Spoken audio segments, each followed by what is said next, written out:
നമസ്കാരം. ഇലക്ഷന് ശേഷം കെ ശൈലജ ടീച്ചർ മാധ്യമങ്ങളെ കാണുകയാണ്. മാധ്യമങ്ങൾക്കൊക്കെ അറിയേണ്ടത് വടകരയിൽ എന്ത് സംഭവിക്കും എന്നത് തന്നെയാണ്. വടകരയിലെ ഇലക്ഷനുമായി ബന്ധപ്പെട്ട് ഈ UDF നടത്തിയ വർഗീയ പരാമർശങ്ങളിലും അതിനുശേഷം UDFും RMP നടത്തിയ ശൈലജ ടീച്ചർക്കെതിരെ നടത്തിയ ലൈംഗിക അധിക്ഷേപ വിഷയങ്ങളിലുമൊക്കെ എന്താണ് ടീച്ചറിന് പറയാനുള്ളത് എന്ന് തന്നെയാണ്. ടീച്ചർ ആ വിഷയങ്ങളിലൊക്കെ വളരെ മനോഹരമായി മാതൃകാപരമായി മറുപടി നൽകി. അപ്പോൾ മാധ്യമങ്ങൾക്ക് അറിയേണ്ടത് വടകരയിൽ എന്താകും സ്ഥിതി എന്നാണ്. ടീച്ചർ വടകരയുടെ കാര്യം മാത്രമല്ല, കേരളത്തിൽ സംഭവിക്കാൻ പോകുന്ന തരംഗത്തെക്കുറിച്ച്, എത്ര സീറ്റ് LDFന് കിട്ടും എന്നതിനെക്കുറിച്ച് വ്യക്തമായി തന്നെ മാധ്യമപ്രവർത്തകരോട് പറഞ്ഞു. ഇക്കുറി LDFന് 12 സീറ്റ് കിട്ടുമെന്ന് ടീച്ചർ പറഞ്ഞു. ഒപ്പം അതിൽ വടകരയും ഉണ്ടാകുമെന്ന് ടീച്ചർ പറഞ്ഞതോടുകൂടി തന്നെ എന്തായാലും ഷാഫി പറമ്പലിൻ്റെ ചങ്ക് പൊട്ടിക്കാണും. 12-ൽ കൂടുതൽ സീറ്റുകൾ എന്തായാലും ഇടതുപക്ഷ ജനാധിപത്യ മുന്നണിക്ക് നേടാൻ കഴിയും എന്നുള്ളത് തന്നെയാണ് കാണുന്നത്. ആ കൂട്ടത്തിൽ വടകര മണ്ഡലത്തിലും ഇടതുപക്ഷ ജനാധിപത്യ മുന്നണി വിജയിക്കും. രാഹുൽ മാങ്കൂട്ടം പാലക്കാട് പോയി സ്വയം പ്രഖ്യാപിത സ്ഥാനാർത്ഥിയായിട്ട് വോട്ട് ചോദിച്ചു തുടങ്ങിയപ്പോൾ തന്നെ DCC പറഞ്ഞത് അമിത ആത്മവിശ്വാസം ഒന്നും വേണ്ട മാങ്കൂട്ടമേ എന്നാണ്. അന്ന് മനസ്സിലായതാണ് ഈ പറയുന്ന ഷാഫി പറമ്പിൽ വടകരയിൽ ജയിക്കില്ല എന്ന നല്ല ഉറപ്പ് DCC കൊണ്ടുവന്നത്. എന്തായാലും ടീച്ചർ എന്ന് വളരെ വ്യക്തമായി തന്നെ പറഞ്ഞിട്ടുണ്ട്, വടകരയിൽ ജയിക്കും എന്ന് തന്നെയാണ് പറയുന്നത്. മാത്രവുമല്ല, ബൂത്ത് തല കണക്കുകളൊക്കെ പുറത്തു വരുമ്പോഴും CPM പറയുന്നത് അവിടെ എന്തായാലും ശൈലജ ടീച്ചർ ജയിക്കും എന്ന് തന്നെയാണ് പറയുന്നത്. എന്തൊക്കെ രീതിയിലുള്ള അടിയൊഴുക്കുകൾ ഉണ്ടായാലും അവിടെ ശൈലജ ടീച്ചർ ജയിക്കും എന്ന് തന്നെയാണ് പറയുന്നത്. ടീച്ചറിനെ സംബന്ധിച്ച് നമുക്കറിയാം, ആരോഗ്യവകുപ്പ് മന്ത്രിയായിരുന്ന സമയത്തൊക്കെ ടീച്ചർ നടത്തിയിട്ടുള്ള പ്രവർത്തനങ്ങൾ, പെർഫോമൻസ്, അതിനൊക്കെയുള്ള ഒരു വലിയ അംഗീകാരം തന്നെയാകും വടകരക്കാർ കൊടുത്തിട്ടുണ്ടാവുക. കേരളത്തിൽ ഏറ്റവും കൂടുതൽ ഈ പറയുന്നത് പോലെ പോളിംഗ് രേഖപ്പെടുത്തിയ ഒരു മണ്ഡലമാണ്. തുടക്കം മുതൽ തന്നെ വാർത്തകളിൽ ഇടം പിടിച്ച നിറഞ്ഞു നിന്ന ഒരു മണ്ഡലം കൂടിയാണ് വടകര എന്ന് പറയുന്നത്. എനിക്ക് തോന്നുന്നു ഇത്രയധികം സൈബർ ആക്രമണം നേരിട്ട ഒരു സ്ഥാനാർത്ഥി ഉണ്ടാകില്ല. അത്രത്തോളം സൈബർ ആക്രമണങ്ങൾ UDFിൻ്റെ ഭാഗത്തു നിന്ന്, BJPയുടെ ഭാഗത്തു നിന്നൊക്കെ ടീച്ചറിന് നേരിടേണ്ടി വന്നിട്ടുണ്ട്. ടീച്ചറെ വർഗീയവാദിയായി ചിത്രീകരിക്കുന്നതിന് വേണ്ടിയുള്ള ശ്രമങ്ങൾ പോലും നടന്ന് നമ്മൾ കണ്ടതാണ്. ടീച്ചർക്കെതിരെ വളരെ മോശമായിട്ടുള്ള അശ്ലീല പരാമർശം നടത്തിയതിൻ്റെ പേരിൽ ഒരു യൂത്ത് കോൺഗ്രസിൻ്റെ മോബിനെ അറസ്റ്റ് ചെയ്ത കാര്യം നമ്മൾ മറന്നിട്ടില്ല. അങ്ങനെ തുടങ്ങി ഈ ഇലക്ഷനിൽ ടീച്ചറിനെ തോൽപ്പിക്കുന്നതിന് വേണ്ടി ടീച്ചറിനെ ബോംബമ്മ എന്ന് വിളിക്കണമെന്ന് വരെ പറഞ്ഞുകൊണ്ട് AP അബൂബക്കർ മുസ്ലിയാരുടെ ലെറ്റർപാട് ഈ പറയുന്ന പോലെ വ്യാജമായിട്ടുണ്ടാക്കി വരെ പ്രചാരണം നടത്തിയ കാഴ്ചയൊക്കെ നമ്മൾ കണ്ടതാണ്. എന്തായാലും ടീച്ചർ ഇതിനെയൊക്കെ ചെറുത്ത് നിൽക്കുന്ന സാഹചര്യമുണ്ടായി, ടീച്ചർ ഇതിനെയൊക്കെ പ്രതിരോധിക്കുന്ന സാഹചര്യമുണ്ടായി, അതിനൊപ്പം ജനങ്ങൾ കൂടെ നിൽക്കുന്ന സാഹചര്യമൊക്കെ നമ്മൾ കണ്ടു. ഇലക്ഷന് ശേഷവും ടീച്ചറിനെ വേട്ടയാടിയ UDFിൻ്റെ നെറികെട്ട പൊളിറ്റിക്സും നമ്മൾ കാണാനിടയായി. RMPയും UDFും നടത്തിയ വർഗീയ വിദ്വേഷ പ്രചാരണത്തിനെതിരെ എന്ന ക്യാമ്പയിനിൽ ടീച്ചറിനെതിരെ, അതുപോലെ തന്നെ മഞ്ജു വാര്യർക്കെതിരെ ലൈംഗിക അധിക്ഷേപം നടത്തിയതും നമ്മൾ മറന്നിട്ടില്ല. മാത്രവുമല്ല, രാഹുൽ മാങ്കൂട്ടത്തിൽ ഫേസ്ബുക്കിൽ ശശികലയുടെയും ശൈലജ ടീച്ചറുടെയും പടം എടുത്തിട്ട് വർഗീയവാദിയാക്കി ചിത്രീകരിക്കാൻ നടത്തിയ ശ്രമവും ഒന്നും ഈ പറയുന്ന സാക്ഷരതാ കേരളം മറന്നിട്ടില്ല, രാഷ്ട്രീയ കേരളം മറന്നിട്ടില്ല.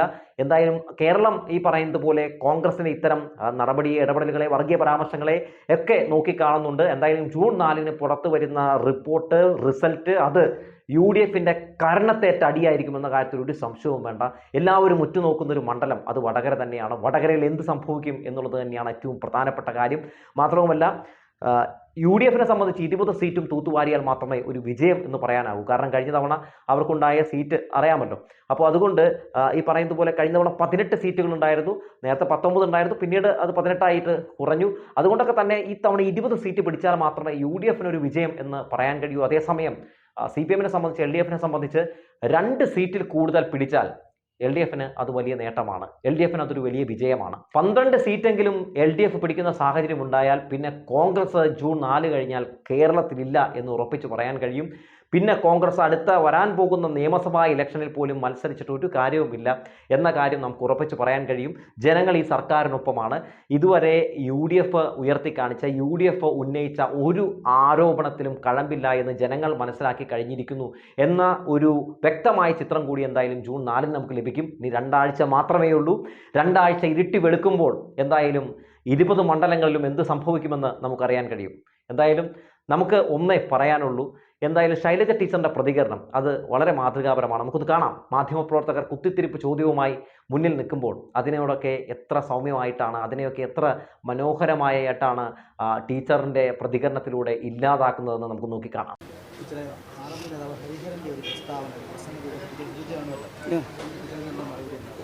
അത് ഒരു ഹരിഹരൻ്റെ പ്രസ്താവന മാത്രമല്ല, അങ്ങനത്തെ കുറേ കാര്യങ്ങൾ ആ ഇലക്ഷൻ്റെ സമയത്ത് ഉണ്ടായിട്ടുണ്ട്. ഞാനിപ്പോഴും പ്രത്യേകിച്ച് ഒന്നും പറയുന്നില്ല. അത് ജനങ്ങൾ പ്രതികരിക്കട്ടെ അത്തരം കാര്യങ്ങൾക്കെതിരെ. ഇതെല്ലാം ഇങ്ങനെ പറഞ്ഞുകൊണ്ടേ ഇരിക്കുന്നത് തന്നെ എനിക്കൊരു നാണക്കേടായിട്ട് തോന്നുകയാണ്. കാരണം നമ്മൾ പ്രതീക്ഷിക്കാത്ത തരത്തിലുള്ള ആരോപണങ്ങളും അതല്ലെങ്കിൽ ആ രീതിയിലുള്ള വർത്തമാനങ്ങളുമാണ് ചിലരിൽ നിന്നുണ്ടാവുന്നത്. അത് ഈ നാട്ടിലെ ജനങ്ങൾ അതിന് പ്രതികരിക്കട്ടെ എന്നേ ഞാൻ പറയുന്നുള്ളൂ.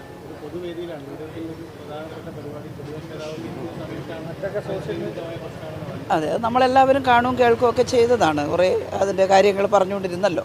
അപ്പോൾ ഞാനതിനെക്കുറിച്ച് ഒന്നും പറയുന്നില്ല. അത് നാട്ടിലെ ജനങ്ങളുടെ അഭിപ്രായം എന്താണെന്ന് വെച്ചാൽ അവരത് മനസ്സിലാക്കട്ടെ എന്ന് മാത്രമേ എനിക്ക് പറയാനുള്ളൂ. തെരഞ്ഞെടുപ്പിന് മുമ്പ് സോഷ്യൽ മീഡിയയിലായിരുന്നെങ്കിൽ തെരഞ്ഞെടുപ്പിന് ശേഷം അത് പൊതുവേദിയിൽ പ്രധാനപ്പെട്ട നേതാക്കളൊക്കെ പങ്കെടുത്തുകൊണ്ടുണ്ടാവുന്നുള്ള ഗൗരവമായിട്ട് അത് തന്നെയാണ് ഞാൻ പറഞ്ഞത്. തെരഞ്ഞെടുപ്പിൻ്റെ സമയത്ത് അത്തരത്തിലുള്ള കാര്യങ്ങൾ വന്നപ്പോൾ ഞാനതിന് മറുപടി പറയുകയും ചൂണ്ടിക്കാണിക്കുകയും ചെയ്തിരുന്നു. കാരണം ഞാനൊരു സ്ഥാനാർത്ഥിയായിരുന്നു.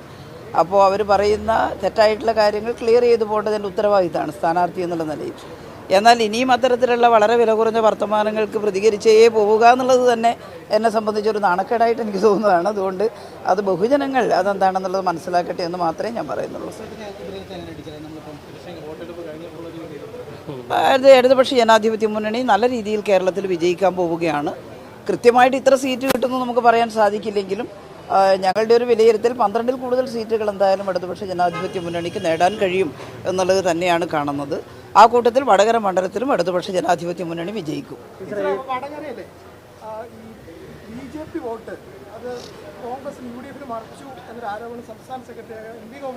അതെ അതെ, തീർച്ചയായിട്ടും അങ്ങനെ ഒരു ശ്രമം നടന്നിരുന്നു എന്നാണ് ഞങ്ങൾ മനസ്സിലാക്കുന്നത്. പക്ഷേ എത്രത്തോളം ആ വോട്ട് അങ്ങനെ പോയി എന്നുള്ളതൊന്നും ഞങ്ങൾക്ക് പറയാൻ പറ്റില്ല. അപൂർവം ചിലയിടങ്ങളിൽ നിന്ന് അങ്ങനെ ചില സംസാരങ്ങൾ ഉണ്ടായിട്ടുള്ളതുകൊണ്ട് അത് അങ്ങനെ പോയിട്ടുണ്ട് എന്നുള്ളൊരു ധാരണയിലാണ് പാർട്ടി അങ്ങനെ പറഞ്ഞിട്ടുള്ളത്. പക്ഷേ എത്ര വോട്ട് അങ്ങനെ പോയി എന്നൊന്നും പറയാൻ ഞാനാണല്ലോ, എനിക്ക് അറിയില്ല. പക്ഷേ അങ്ങനെ ഒരു ശ്രമം നടന്നിട്ടുണ്ട് എന്നുള്ളതാണ് എനിക്ക് തോന്നിയിട്ടുള്ളത്. ഈ വടകരയിൽ ഒരു കാഫിർ സ്ക്രീൻഷോട്ടുമായി ബന്ധപ്പെട്ടുകൊണ്ട് അത് CPM തന്നെ ഉണ്ടാക്കി പ്രചരിപ്പിച്ചതാണെന്നുള്ളതാണ് വടകര UDF സ്ഥാനാർത്ഥി ഇലക്ഷന് ശേഷവും പറയുന്നത്. അത് നിങ്ങൾക്ക് എന്താ തോന്നുന്നത്? ഞങ്ങളങ്ങനെ പ്രചരിപ്പിച്ചാൽ ഞങ്ങൾക്ക് തന്നെയല്ലേ മോശമായിട്ട് വരിക? ഞങ്ങൾക്ക് ആ വോട്ടൊന്നും കിട്ടണ്ടെന്നാണോ ഞങ്ങൾ ആഗ്രഹിക്കുക?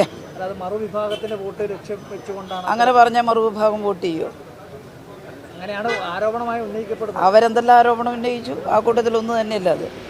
അത്ര മോശമായിട്ടുള്ള ഒന്നാണ് അത്തരത്തിൽ പോസ്റ്റ് ഉണ്ടാവുക എന്നുള്ളത്. അതുകൊണ്ട് എല്ലാം ചെയ്യുക എന്നിട്ട് അവസാനം ഞങ്ങളല്ല എന്ന് പറയുക, അതൊരു ശരിയായ രീതിയല്ല. പക്ഷേ അതെല്ലാം അങ്ങനെ തന്നെ കേരളത്തിലെ ജനങ്ങൾ എടുക്കുമെങ്കിൽ പിന്നെ നമ്മളെന്താ പറയാനുള്ളത്? ഇല്ലയെന്നാണ് ഞാൻ വിശ്വസിക്കുന്നത്.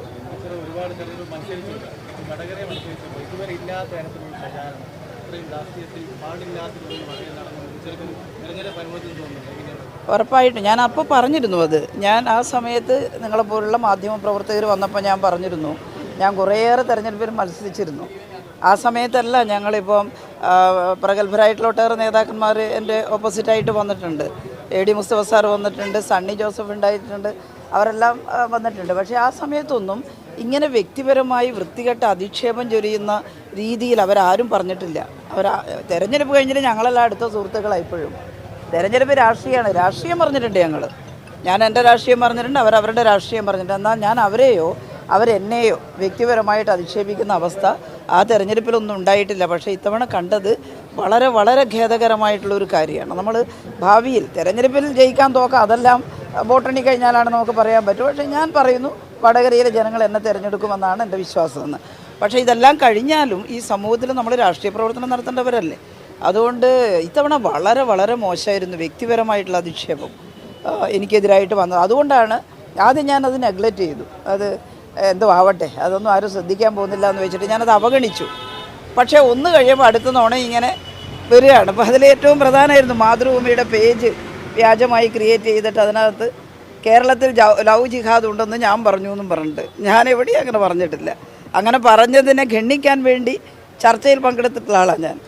അപ്പോൾ അങ്ങനെ വന്നപ്പോൾ ഞാനതിനെ മാതൃഭൂമിക്കാരോട് ചോദിച്ചപ്പോൾ മാതൃഭൂമി പറഞ്ഞു ഫേക്കാണ്. അവരത് കൊടുത്തു, ഫേക്കാണെന്ന് പറഞ്ഞിട്ട്.